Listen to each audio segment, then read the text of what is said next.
Nagkagulo sa isang lamay sa Barangay Paril sa Cebu City matapos magwala at manaksak ang isang lalaki. Suspetsya ng pamilyang lulong sa droga ang lalaki. Napatay siya ng rumesponding pulis. Makibalita tayo kay Randy Gurion ng GMA Cebu. Nabulabog ang tahimik sanang lamay sa isang bahay sa Barangay Paril, lungsod ng Cebu. Nagwala at nanaksak ang lalaking kasambahay ng pinaglalamayang si Barangay Kagawa George Lanza. 4 ang nasugatan sa insidente. Ayon sa mga saksi, sa di pa malamang dahilan, bigla na lang umanong nagwala ang suspect na si Erickson Malati. Ayon sa pamilya Lanza, gumagamit na iligal na droga ang suspect.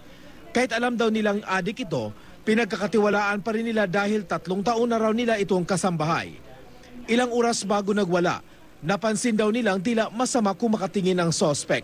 Ni ana tong usa ka tawo ni sa kapitan nga kanang gingnan niya sa mama nga, "Ma'am, kanang bantay-bantayin na inyong buhay, ma'am, kay kanang isog kay tinanawan namo, murag siga na kay mata ba nga kanang basta lain na kay kanang murag mupatay na ba." Una raw binato ng suspect ng flower vase ang 54 na taong gulang na tiyahin ng pinaglalamayang konsihal. Kasunod nito, ginamit ng suspect ang basag na bahagi ng vase sa pananaksak.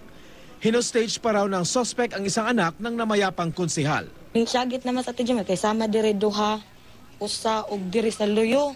Daghan namang dugo sa Ate Jimar, siyagit mas Ate Jimar nga, tabangi taong ko ninyo. Nakakita naman ng bukas sa bintana ang responding police na si PO1 John Ray Tagalog. Binaril ng pulis ang suspect. Ako siyang gisuway og convince ba nga, kuan, di naman yung patuo. Iya naman sigdunggab. Moto nga, kita ko kuan, gipusin ako din may paa. Iya man nga pong kuan si Jimar eh. Ang kutsilyo, paduwang naman din sa may liog. Moto, gipusin ako din may dughan. Namatay ang suspect sa mga tinamo nitong tama ng bala sa dibdib at hita. Patuloy ngayong ginagamot ang mga nasugatan. Randy Gurion, Nagbabalita, Pilipinas.